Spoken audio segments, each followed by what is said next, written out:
Good morning guys. So medyo aga pa ta nagkadto de, so it is just roughly around mga 8 AM ano. There have been news nga pag-demolish na ining flyover diri guys sa may atubang sang west bala. So Ilopez no, going to Haro. On my back is of course going to La Paz no. So ara. Well, I think it is still part of La Paz. Kaya I think though after some mission daw Haro na no. But anyway, so ang balita is ipag-demolish ang ining pedestrian overpass ano. Just like sa aton niya pedestrian overpass dira sa may Bonifacio Drive gin-demolish na to. Kay daw wala man siya purpose ano. So medyo waste of government funds. Tini wala kita kabalo. I think siguro mga 100 million ang cost man sini do amamon siguro sa tubang dito sa may Bonifacio Drive ano, sa may Museo Iloilo bala.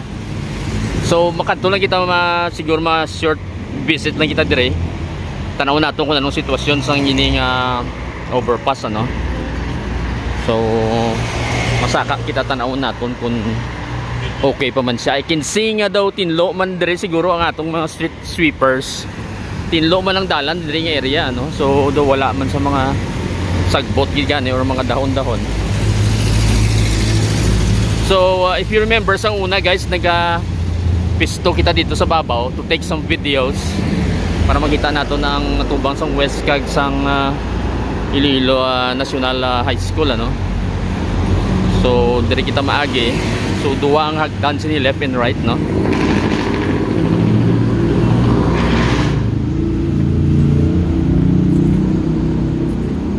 Medyo may baho ka lang masimutan ano. May mga basura gamay no. As you can see there. Though hindi man siya totally sila nga higko git, pero do wala na siya ma-maintain. So leading to this platform. Pare na kita sa babaw. Amo na ang other side niya hagdanan ano. And then amo na ning walkway dire. Makita niyo yung view dire sang west from here. So may mga basura guys ano. I don't know if try natin i-brighten. So this is siguro mga 100 meters across. So most probably ginistara na yun sa iba niyang mga tao dire no. Kung gabi bala. Then may mga vandals na gani ano.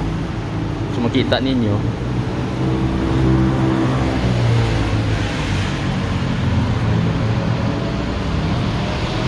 Pero may plastic man nga ginabutangan sing basura. So most probably basi may street sweeper dire nga naga-duty.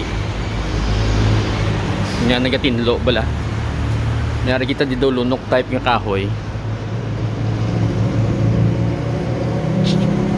At the other end, duwa man ang tagdan panaog no, sumiyari makita di sa may left side.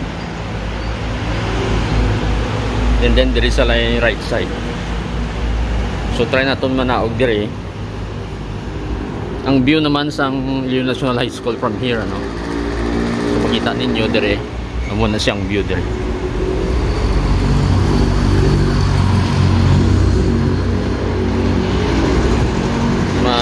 Balik kita gamay para makita nyo yung dalan guys kung anong view dire bala sa babaw.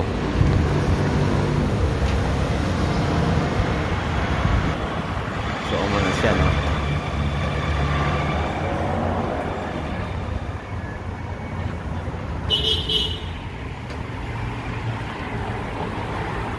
So currently hindi man siya totally ginigko, may mga vandals lang. So partly siguro gina-maintain man siya. But then gamay lang guys ang nagagamit sang pedestrian overpass gani. Just like dito sa tubang sang museo ginuba man na to. Though we still have some other overpass ara sa may atrium area dito sa may General Luna miara man ano. So amo ning leading panaog dire sa ini nga side.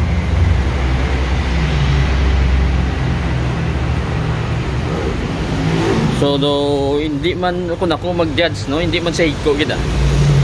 tinlo po man siya, may maintain siguro, wala takabalo.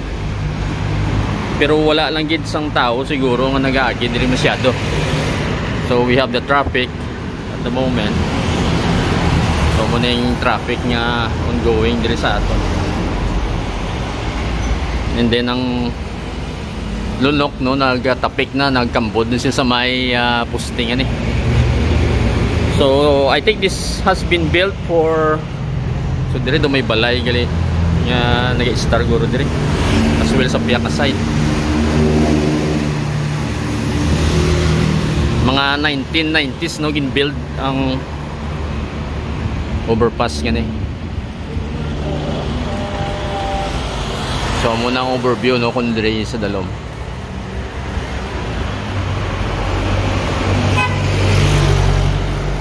So ma-update lang kita later on siguro kung saan no ginang final demolition date sini. Pero amo na ang news nga nagalibot sa bungay pagka-demolish na ini nga overpass. Sa Piak naman nga side amo na yung itsura ya diri sa bong.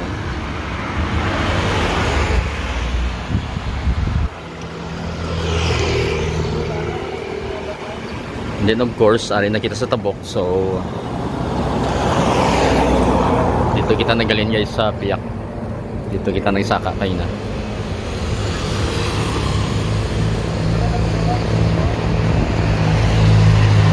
So amo lang ini malipot naton nga pag-check diri sang ini nga overpass diri sa west no. So maulo update lang kita kon saan mo ginang final decision sang city government nga demolish ini.